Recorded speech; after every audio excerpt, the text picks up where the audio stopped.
तो अपन अब वैशज्य कल्पना स्टार्ट करते हैं। और कोई ज्वाइन हो तो ठीक है, नहीं तो अपन स्टार्ट करते हैं। तो वैशज्य कल्पना कोई भी सब्जेक्ट अपन पढ़ते हैं उससे पहले उसका इतिहास जानना जरूरी होता है, ठीक है।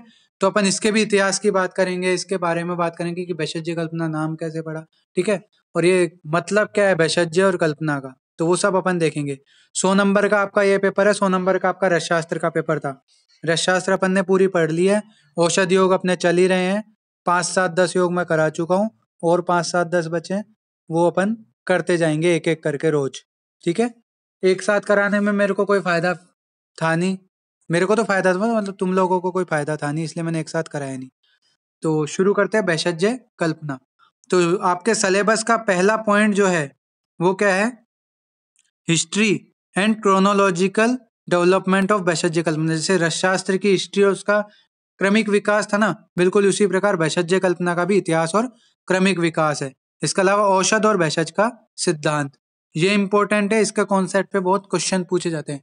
इतिहास पे वैशज्य कल्पना में क्वेश्चन थोड़े कम आते हैं, पूछते हैं आधारभूत सिद्धांत पूछते हैं, पर इतिहास नहीं। और रसशास्त्र में इतिहास पे काफी क्वेश्चन आते हैं, क्रमिक विकास वाला क्वेश्चन बहुत फेमस है, बहुत पूछा जाता है। तो ये दोनों में अंतर है, ठीक है, रसशास्त्र और वैशज्य में। यहाँ पर 5 नंबर में औषध और वैशज्य में अंतर का क्वेश्चन बहुत ज्यादा पूछा जाता है, तो उसके बारे में भी अपन आगे डिस्कस करेंगे, ठीक है। शुरू करते हैं सबसे पहले वैशज्य कल्पना, 2 वर्ड से मिलकर बना है वैशज्य और कल्पना, ठीक है। तो वैशज्य का मतलब क्या है, सबसे पहले वैशज्य का मतलब जानने से पहले वैशज के बारे में जानना होगा। वैशज क्या है, तो वैशज के लिए आता है भैषम रोग भयम जयति येन इति भैषजम, ठीक है। तो इसे भैषज कहते हैं, यानी जो रोग के भय को जीतती है उसको भैषज कहते हैं, और उसके कर्म को, ये रोग के भय के जीतने के कर्म को क्या बोलते हैं, वैशज्य बोलते हैं, ठीक है। तो वही यहाँ पे आगे बता रखा है कि वैशज्य प्लस कल्पना दो पदों से समाहित, तो 2 पद इसमें पाए जाते हैं। वैशज्य शब्द की निष्पत्ति बेश्री भय धातु से बेशति बेशते वा, इस प्रकार जो है शब्द कल्प रूप में बताई गई है, ठीक है। तो इसमें है भय लगने के अर्थ में जो है ये होता है इसका मतलब। तो बेशम रोग भयम जयति ये नीति बेशजम तस्य भाव कर्म व वैशज्यम, अर्थात जिसके द्वारा रोग भय को दूर किया जाता है उसे वैशज कहते हैं, और उसका कर्म या भाव वैशज्य कहलाता है, ठीक है। यह तो हो गई वैशज्य की परिभाषा की बात, कि जिसको द्वारा रोग के भय को जीता जाता है उसे वैशज कहते हैं, और इस कर्म को वैशज्य कहते हैं। अब बात करते हैं कल्पना की, ठीक है। तो कल्पना क्या है, कल्पना मतलब विधि बोल सकते हो आप, संस्कार बोलते हो, ठीक है, वो सब कल्पना के अंदर आते हैं। यानी कल्पनम उपयोगार्थम प्रकल्पनम संस्करणम इति कल्पना, यानी विधि विधान जो भी होंगे या प्रिपरेशंस अपन जिसको मॉडर्न में बोलते हैं, वो सब क्या कहलाती है, कल्पना कहलाती है, ठीक है। जिसका कल्पना का क्या अर्थ है, सामान्यतः इस प्रक्रिया से लिया जाता है जिसके द्वारा किसी द्रव्य विशेष में विभिन्न कार्यों को संपन्न करने के लिए शक्ति उत्पन्न की जाती है, ठीक है। एक होता है संस्कार, जो होता है ना अपन जिसको बोलते हैं, वही कल्पना मानते हैं, ठीक है। संस्कारो ही कल्पना, कि भाई कल्पना क्या कुछ नहीं है, संस्कार है, ठीक है। अब संस्कार क्या है, तो संस्कार के तो वही है, संस्कारो नाम ही गुणांतर दान है, कि किसी भी द्रव्य में के गुणों में आदान करना, यानी किसी भी द्रव्य में गुणों का आदान करना, उनमें गुणों की जो है वृद्धि करना, जो क्या कहलाता है, संस्कार कहलाता है, ठीक है। तो विधि विधान संस्कार एवं प्रयोग ही कल्प कहलाता है, ठीक है। फिर यहाँ पे क्या है, संस्कार के अलग अलग बता रखे हैं चीजें। कर्णम पुनः स्वाभाविकानम द्रव्याणाम अभी संस्कार है, कि भाई यहाँ पे संस्कार में क्या होता है, गुणांतर दान किया जाता है, संस्कारो ही नाम गुणांतर दानम उच्यते। अब संस्कार के अलग अलग टाइप्स बताए जाते हैं, जैसे कि तोय सन्निकर्षात, तोय अग्नि सन्निकर्षात, यानी कि जल के सन्निकर्ष से, यानी जल की अपन जैसे भावना देते हैं ना, उसके सन्निकर्ष से जो है अपन क्या बोलते हैं, किसी के गुणों में आदान करते हैं। या फिर अग्नि सन्निकर्ष, जैसे कोई चीज पहले गुरु थी लेकिन अग्नि के संयोग से वो कैसी होगी, लघु हो गई, तो अग्नि सन्निकर्ष। शोच मतलब उसको स्वच्छ करना। मंथन, जैसे कि दही को मथ के अपन उसको तक्र में कन्वर्ट कर देते हैं, तो वो मंथन। देश, देश क्या होता है, एक चीज जंगल प्रदेश यानी राजस्थान में उग रही है ग्वारपाठा, उसकी क्वालिटी अलग होगी, एक हिमालय पे ग्वारपाठा उगाओ, उसकी क्वालिटी अलग होगी। या फिर दूसरी चीज अपन देखें, सरपेंटाइन, जो सर्पगंधा होता है ना, वो हिमालय पे 4000 फीट ऊंचाई पे उगता है इन जनरल। लेकिन सर्पगंधा को अपन यहाँ पे मतलब अपनी जो क्या बोलते हैं अपन, हर्बल गार्डन है उसमें भी उगाते हैं विशेष परिस्थितियां उत्पन्न करके। तो वो क्या हुआ, दोनों की क्वालिटी सेम होगी क्या? नहीं होगी, हिमालय वाली की ज्यादा बेस्ट होगी, लेकिन उग दोनों जगह गई, काम दोनों जगह वाली करेगी। तो वही बात है, देश का भी यहाँ इफेक्ट पड़ता है। काल किस काल में होती है?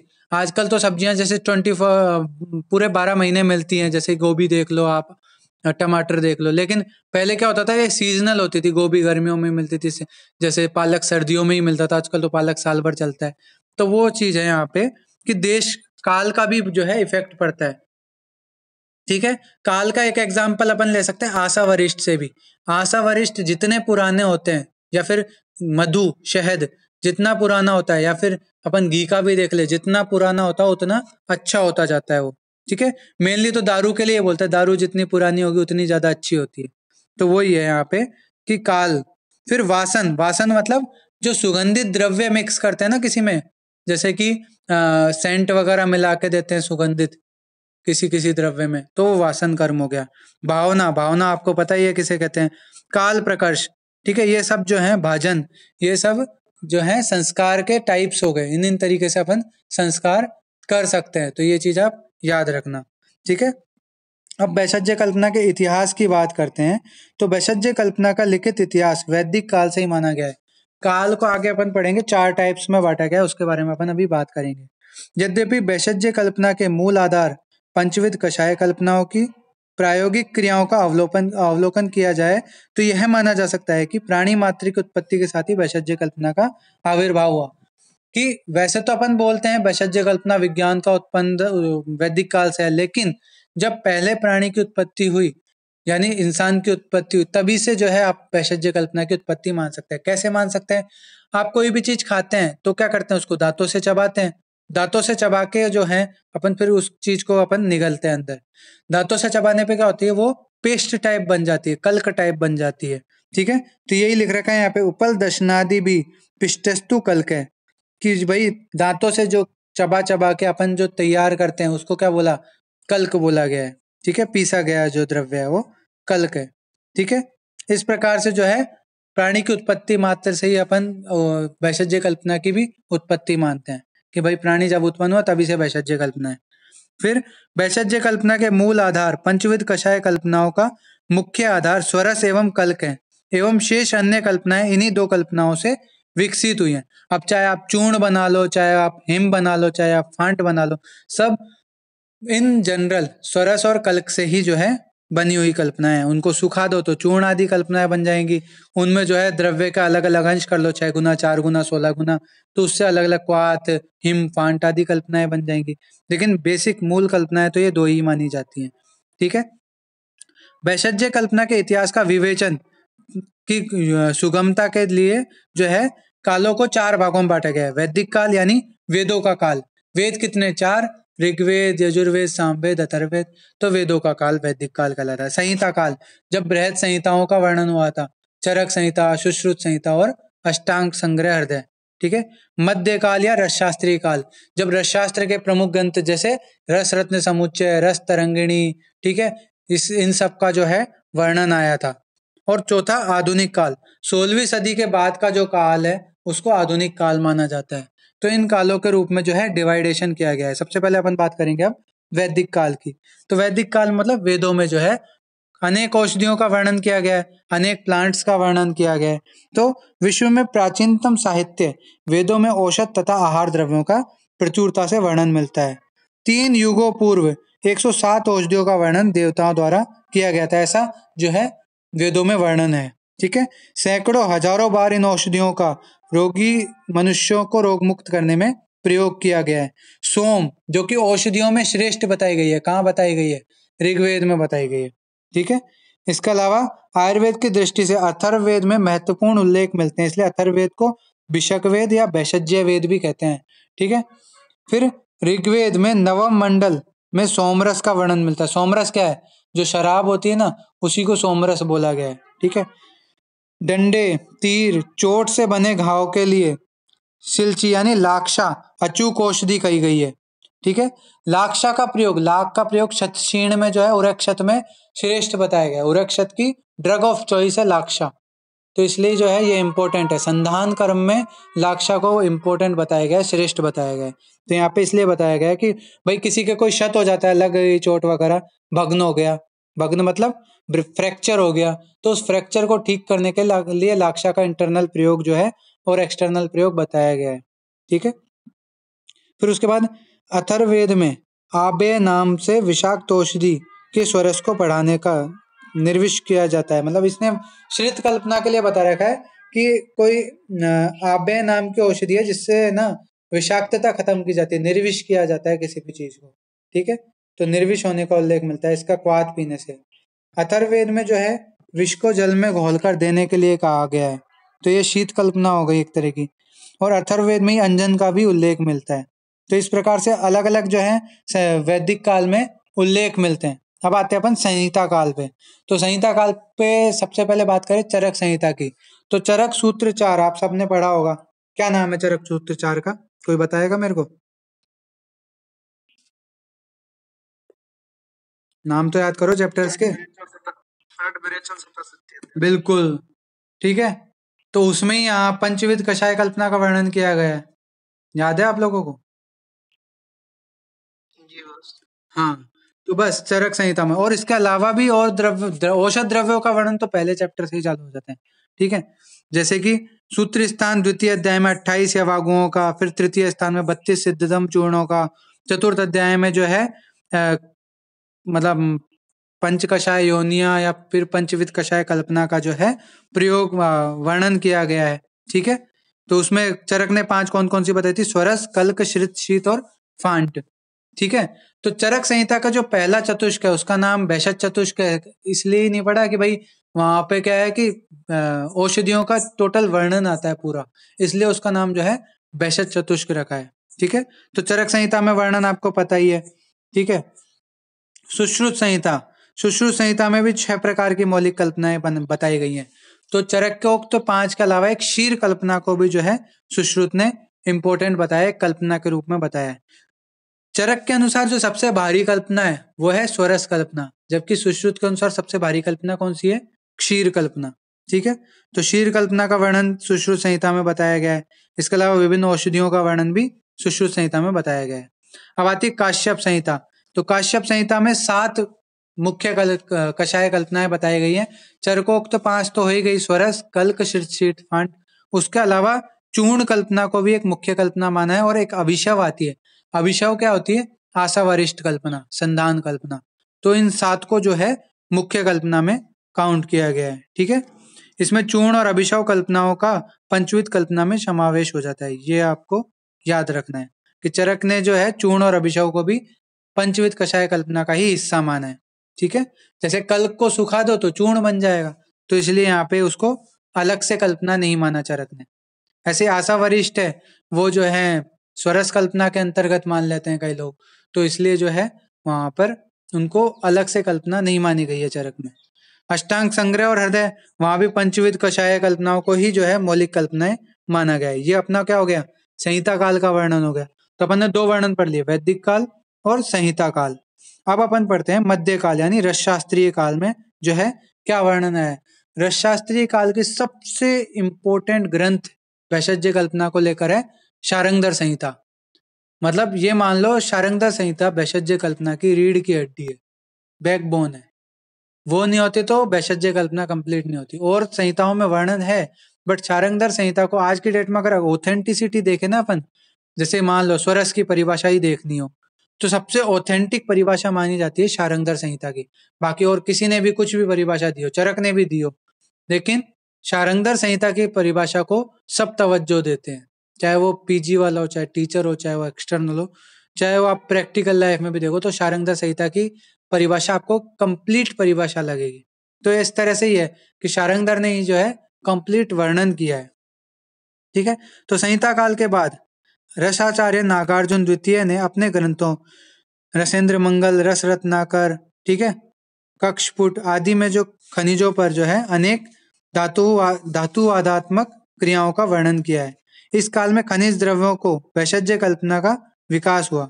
ठीक है। खनिज द्रव्यों का, वैशज्य कल्पना का, इन सब का विकास जो है इस काल में ही हुआ, जिसमें खनिज द्रव्यों का शोधन, मारण, सत्योपातन, द्रुति, पारद के विभिन्न संस्कार तथा अनेक औषधि कल्पनाओं का वर्णन किया है। अब जैसे तुम पारद वाला टॉपिक पढ़ के आए हो, तो पारद का शोधन वगैरह करना हो, चाहे उसका मारण करना हो, चाहे भस्म निर्माण करना हो, चाहे द्रुति करनी हो, तो अपन ने क्या किया उसमें औषध और काष्ठ औषधि योगों का भी प्रयोग किया है। जैसे कि पारद का जो है विषवन्नी, मलदोष आदि इनको दूर करने के लिए जो है काष्ठ औषधियों का ही जो है प्रयोग अपन ने किया था। ठीक है।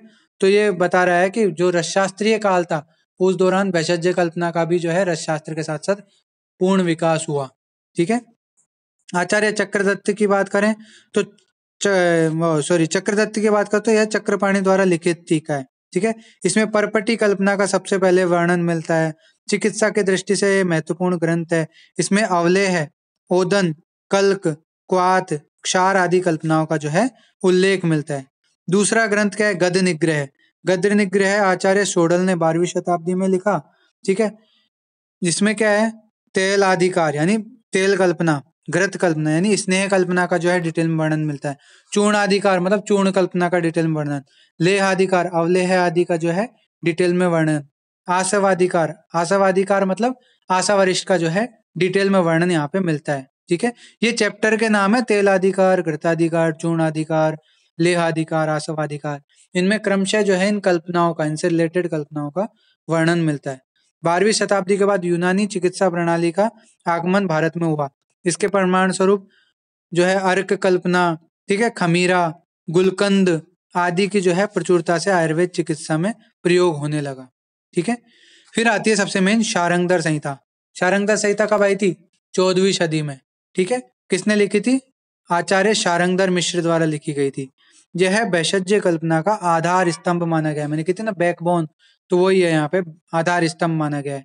इसमें लगभग सभी कल्पनाओं का वर्णन है। कि सबसे ज्यादा डिटेल वैशज्य का कहीं मिलेगा ना, तो वो है शारंगधर संहिता। फिर है भाव प्रकाश वगैरह, जो काष्ठ औषधियों में शेष संहिता बताई जाती है, भाव प्रकाश भी। फिर आता है आधुनिक काल। 16वीं शताब्दी के बाद जो है आधुनिक काल माना जाता है। इसमें भाव प्रकाश, वृहद योग तरंगिणी, योग रत्नाकर, वैशज्य रत्नावली, सिद्ध वैशज मणिमाला, रस तंत्र सार, सिद्ध प्रयोग संग्रह, ठीक है, सिद्ध योग संग्रह, आयुर्वेद सार संग्रह, इस तरह के जो है यहाँ पे ग्रंथ आते हैं। फिर आयुर्वेद फार्मेक्युलरी ऑफ इंडिया, AFI ने जो है भारत सरकार द्वारा जो प्रमाणित ग्रंथ है AFI, इसमें कल्पनाओं का जो है अनुसार प्रधान जो योग होते हैं उनका जो है डिटेल में वर्णन किया गया है। ये सब तो हो गई इतिहास की पूरी बातें। ठीक है। आपको अब इसमें लिखना कैसे आंसर, मैं वो बता देता हूँ।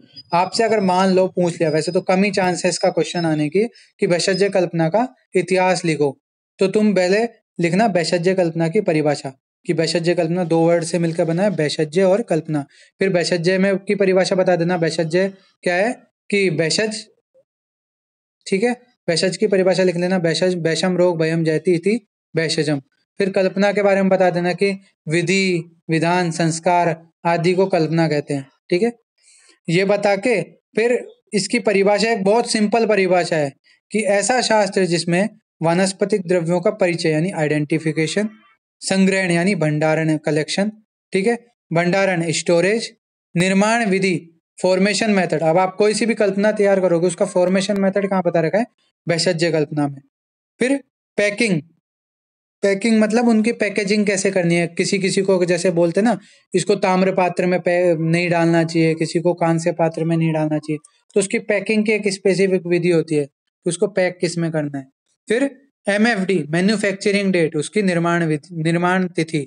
फिर डेट बिफोर यूज, उसकी स्वीर्यता अवधि यानी एक्सपायरी डेट।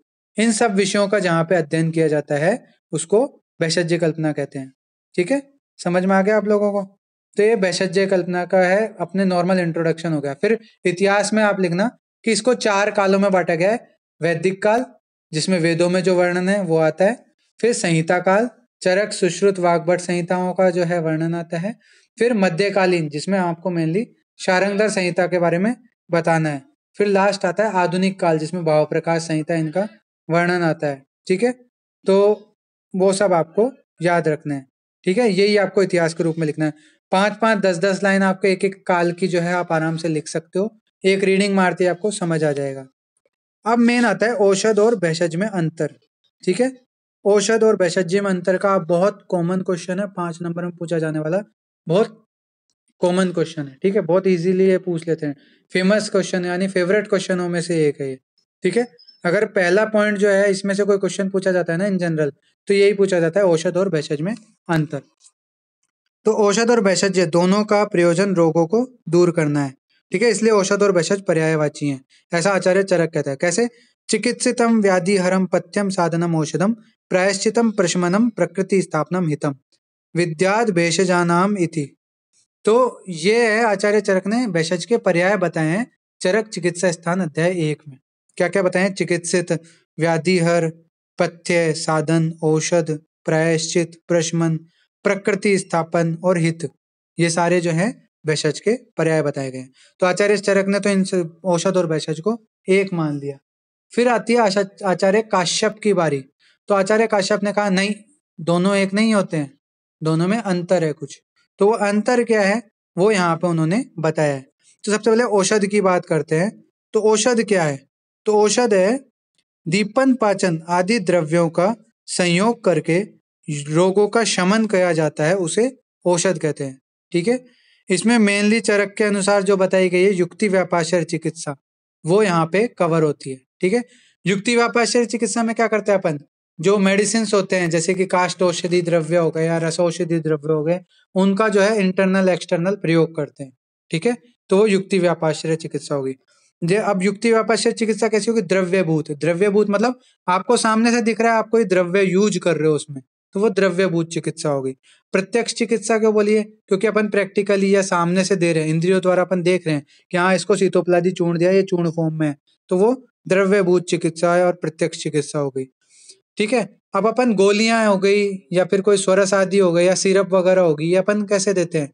केवल शारीरिक रोगों में देते हैं या केवल मानसिक रोगों में देते हैं या दोनों में देते हैं? बताओ। कोई भी आप औषधि देते हो, मेडिसिन देते हो, मान लो आपने दी पैरासीटामोल, वो केवल शारीरिक रोग में दी, मानसिक रोग में भी दे सकते हैं। मतलब एग्जाम्पल के लिए बता रहा हूँ, कोई भी गोली दी, बताओ।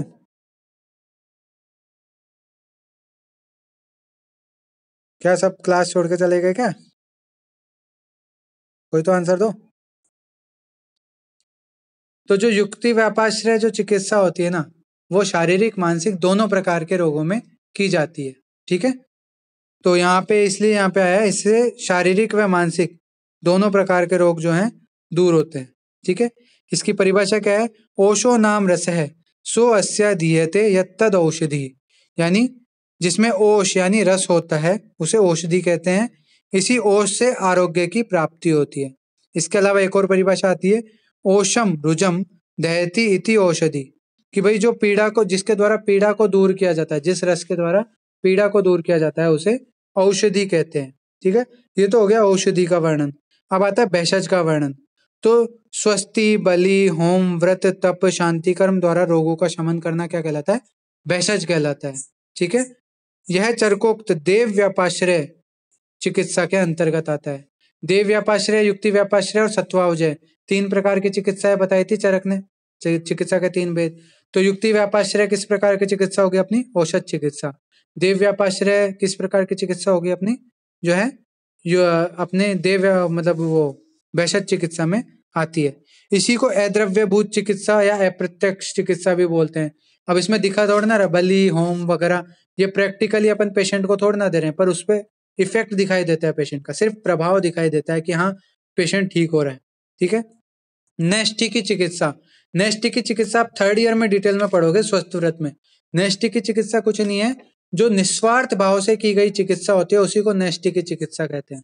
बलि, होम, नियम, आसन, होम नियम वगैरह ये कौन करवा सकता है? जिसका मन शुद्ध हो। ठीक है, जो सिद्धि प्राप्त हो इन सब चीजों में।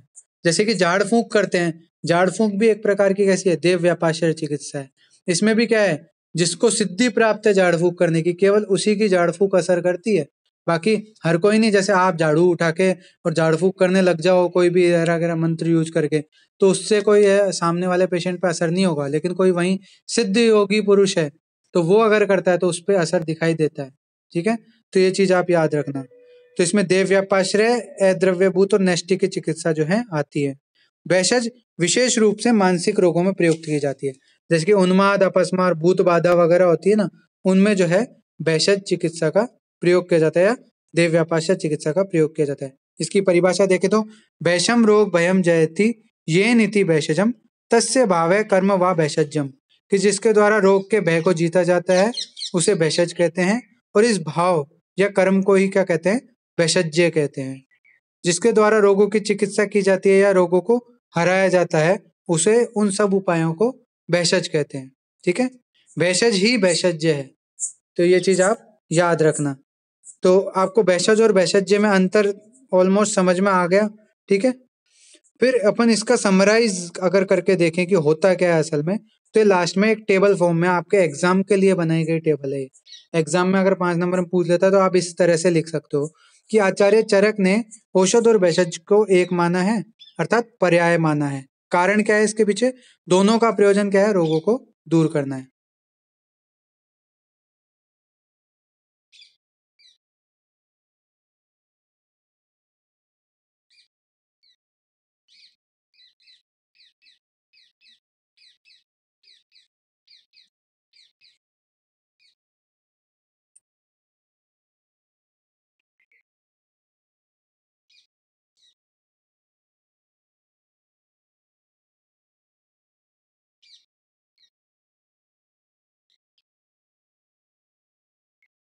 हो जाए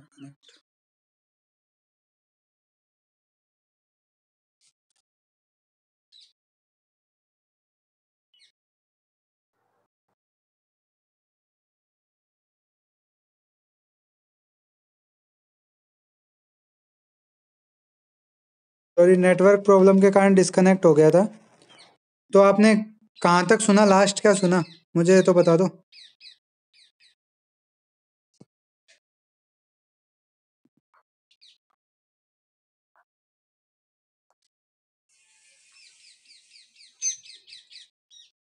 लास्ट क्या सुना, कोई बताएगा मेरे को।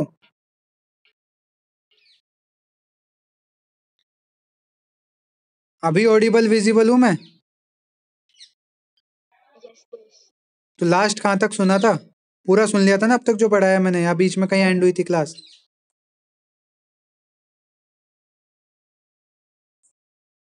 अनुराधा, अच्छा, इससे पहले वाले पेज का तो जो है पूरा सुन लिया था ना।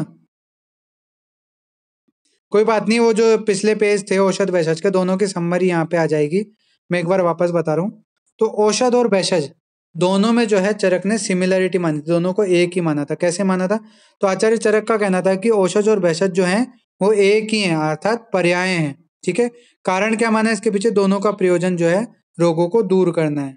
ठीक है, लेकिन आचार्य काश्यप का कहना था कि दोनों में अंतर पाया जाता है। क्या अंतर पाया जाता है, सबसे पहले परिभाषा का। तो ओशो नाम रसे सो अस्याम दीयते इति औषधे, कि भाई औषध, औषध क्या है, एक प्रकार का रस है जिसके द्वारा आरोग्य की प्राप्ति होती है। जबकि भेषज क्या है, भैषम रोग भयम जयति इति भेषजम, जिसके द्वारा रोग के भय को जीता जाता है उसे भेषज कहते हैं। औषध में चिकित्सा किस प्रकार की होती है, दीपन पाचन आदि द्रव्यों का संयोग करके रोगों का शमन किया जाता है, यह है औषध की बात। भेषज में स्वस्ति, होम, बलि, व्रत, तप, शांति कर्म द्वारा जो है रोगों का शमन किया जाता है। औषध की बात करें तो इसमें युक्ति व्यापाश्चर्य चिकित्सा आती है। चरकोक्त युक्ति व्यापाश्चर्य चिकित्सा किसमें आती है, औषध में। ठीक है, युक्ति व्यापाश्चर्य चिकित्सा आपको पता ही है क्या होती है, आपने चरक में पढ़ ली होगी। फिर देव व्यापाश्रय चिकित्सा वो आती है किसमें, भेषज में। ठीक है, ये हो गया। फिर जो औषध है वो क्या है, एक प्रकार के द्रव्यभूत एवं प्रत्यक्ष चिकित्सा है। यानी इसमें अपन जो द्रव्य मेडिसिन यूज कर रहे हैं जो अपन को दिख भी रही है, उसके एक्शन अपन को पता चल रहे हैं कि हाँ अपन ने ये चीज दी है। ठीक है, जबकि अपनी भेषज की चिकित्सा जो है, भेषज चिकित्सा वो है अद्रव्यभूत, अप्रत्यक्ष या नैष्ठिक की चिकित्सा।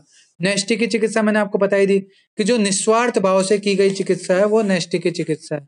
अब भेषज द्वारा यानी होम, स्वस्ति, बलि, तप, तप, व्रत, ये हर किसी के लिए जो है संभव नहीं होते, इसके लिए सिद्धि प्राप्त होनी जरूरी है।